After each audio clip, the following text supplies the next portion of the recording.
La Côte d'Ivoire, donc pour son premier match, jouera contre l'Équateur dimanche, un adversaire qu'on imagine largement à sa portée, d'autant que les éléphants se sont boostés, comme on peut rarement le faire en battant la France il y a quelques jours avant de s'envoler vers les États-Unis. Victoire 2-1.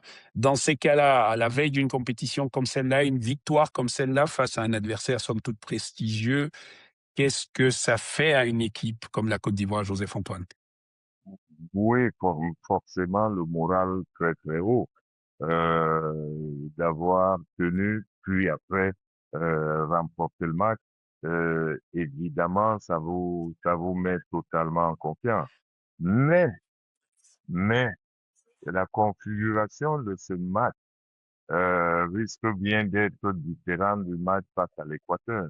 Parce que, Ouais. euh, dans le match face à la France, vous n'êtes pas obligé de faire le jeu, donc vous pouvez défendre, vous pouvez dégager, vous n'êtes pas les patrons du match, vous êtes là pour surprendre votre adversaire, alors que face à l'Équateur, vous risqueriez d'être à minima à égalité, sinon données favoris, et donc du coup les données du match peuvent changer. Et puis quelque part, ce sont des choses qu'on ne dit pas toujours, mais il faut espérer que les différents acteurs ivoiriens aient bien cela en tête. C'est-à-dire, en football, on n'est pas en boxe. En boxe, quand vous Ouais. avez battu le champion du monde, vous devenez champion du monde. En football, quand vous avez battu le premier, vous ne devenez pas premier. Et encore moins quand vous l'avez battu en match amical. Donc, Ouais.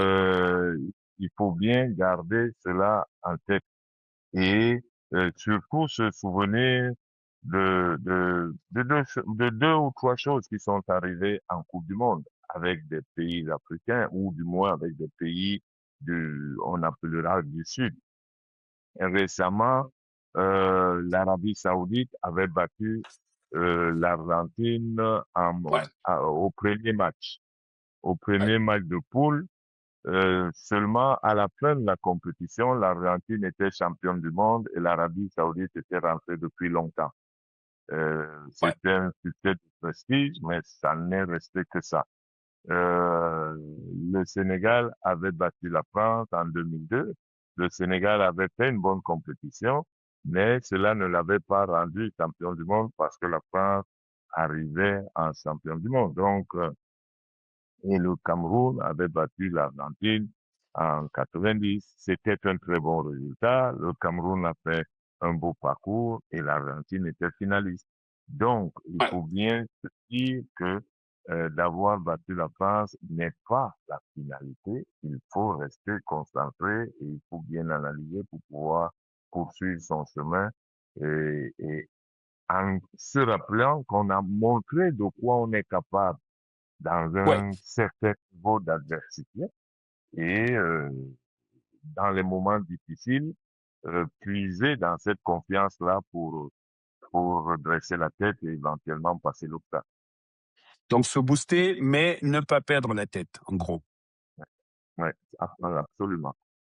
À la fin de ce match, France-Côte d'Ivoire, match amical donc qui a eu lieu à Nantes, parmi les nombreuses images, comme ça arrive souvent à la fin du match, des joueurs se sont embrassés, des joueurs adverses notamment, et on a vu deux, trois, quatre ou cinq joueurs ivoiriens aller particulièrement embrasser, congratuler Ousmane Dembélé, qui est joueur de l'équipe de France, ballon d'or en titre.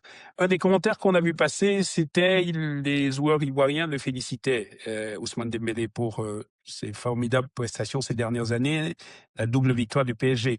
Sauf que le footballeur africain, camerounais, que Joseph-Antoine, vous avez été en France, notamment pendant plusieurs années, je me pose la question, comment vous percevez quand vous avez en face de vous, jouant pour l'équipe de France, certes, mais en face de vous, si c'était à rejouer, Kylian Mbappé. Est-ce que Kylian Mbappé est juste un Français comme un autre? Parce qu'il nous a semblé que dans cette embrassade, cette accolade entre ces joueurs, il y avait beaucoup plus et probablement le souvenir du lien qui est entre des gens en dépit des passeports qu'ils portent. Et ce match particulier, Côte d'Ivoire, France-Côte d'Ivoire, euh, aurait dû ouvrir les yeux à plus d'un.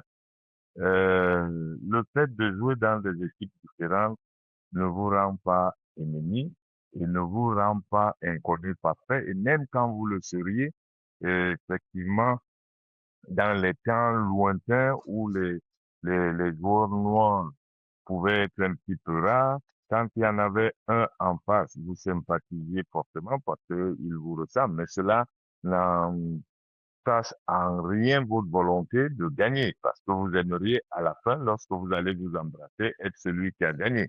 Et donc les Ivoiriens étaient très contents de féliciter Dembélé et les autres en étant ceux qui ont gagné le match. Et si je dis que ce match était celui où on devait tout comprendre, c'est que ce jour-là, vous aviez deux frères, les frères Doué, Ouais, un jouant pour la France et l'autre pour la Côte d'Ivoire. Qu'est-ce que vous croyez qu'ils sont? Ils sont frères et adversaires. Et ouais, maintenant, ce qu'il faut savoir, c'est que de plus en plus de joueurs dans nos équipes nationales sont des binationaux, c'est-à-dire généralement nés hors d'Afrique. Et donc, ce sont des choix sportifs, mais qui n'effacent pas la vie d'avant. C'est-à-dire, ouais, la plupart d'entre eux ont grandi ensemble, auraient pu se retrouver ensemble en équipe nationale, comme Mbappé, Dembélé ou Pamecano, donc tous dans la même équipe, ou finalement se retrouver comme les doués, un en face de l'autre. Et donc, ouais, ça ne passe pas leur vie commune où ils ont été copains. Et puis, certaines de ces équipes africaines ont même joué dans les équipes de jeunes françaises, équipe nationale ouais, de jeunes. ouais. Donc, ont porté le maillot bleu avec leurs adversaires aujourd'hui et qui, eux, ont confirmé leur grand potentiel parce que ça se choisit à la disponibilité. C'est-à-dire que celui qui jouait en même temps que Dembélé et Mbappé, euh, forcément, avait un petit peu moins de chance d'arriver en équipe A que, et à ce moment-là, il va se rabattre dans l'équipe nationale qui représente un autre de ses parents. Donc, voilà, donc ces Ouais. joueurs-là, avant tout, des garçons qui ont grandi ensemble, qui se connaissent et qui s'apprécient.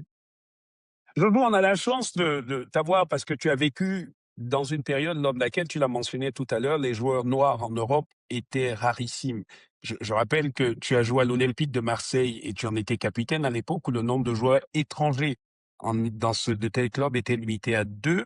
Il y avait dans ton équipe, je pense, à un moment, Diallo, Oui, ailier, et puis il y a eu Fall, je crois bien, oui, arrière latéral oui, aussi à une certaine période. oui, Vous étiez rares des joueurs oui, africains jouant en championnat de France. Mais aussi rares étaient des joueurs noirs jouant en équipe nationale, en France, en Allemagne ou ailleurs. À oui, votre époque, il y avait, je pense, Marius Trésor et, oui, et Jean Tigana dans les années oui, 80. Mais aujourd'hui, on a un renversement assez fantastique où il faut chercher le blanc en équipe de France et où le championnat de France a plus d'Africains probablement que d'autres nationalités, d'autres continents. Que s'est-il passé de si énorme? On sait l'immigration et tout le reste, l'arrêt Bosman, mais on vit dans un autre monde pour vous qui avez vécu dans le monde précédent. oui. Oh, j'ai connu beaucoup de choses.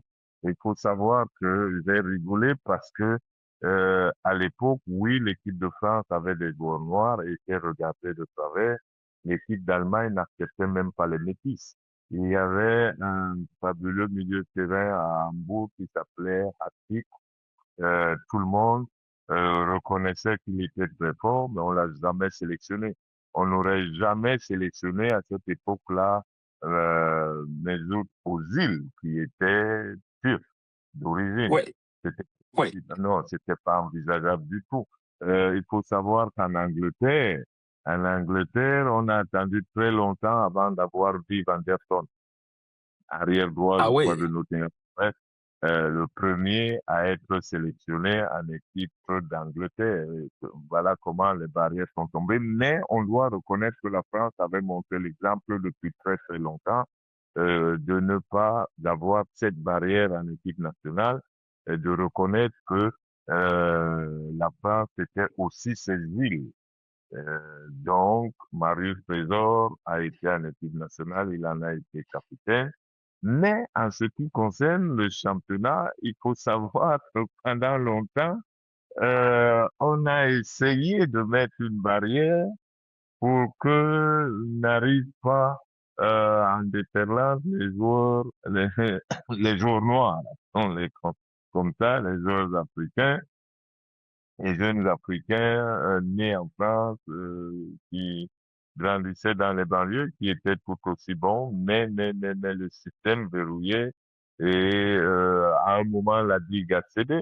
Je me rappellerai toujours que mon propre directeur sportif oui, il était quoi, directeur général à Bordeaux, qui s'appelait Didier Coucou, un ancien grand joueur, qui savait cela, qui me disait très bien que si on veut gagner une Coupe du Monde, et là on est en 90, et il me disait si nous, la France, on veut gagner une Coupe du Monde, on est obligé de faire tomber ces barrières-là, parce qu'on ne peut pas nier que les joueurs d'origine africaine apportent autre chose. Il me dit, nous, ici à Bordeaux, quand je regarde ce que tu peux apporter, c'est totalement différent. Bon, donc, you know, et donc, finalement, la barrière étant tombée, ben, en 98, Ouais. la France a remporté la Coupe du Monde. Donc, Mais il a presque fallu que la euh, France souffre, puisqu'elle n'est pas en Coupe du Monde en 90, elle n'est pas en Coupe du Monde en ouais, 94, oui, et on dirait oui, qu'il oui, se passe une chose extraordinaire. On ouvre les portes et arrive Zidane et tous les autres. oui. Ouais, de Sailly, Boli, et ça, voilà, ça va comme ça, voilà.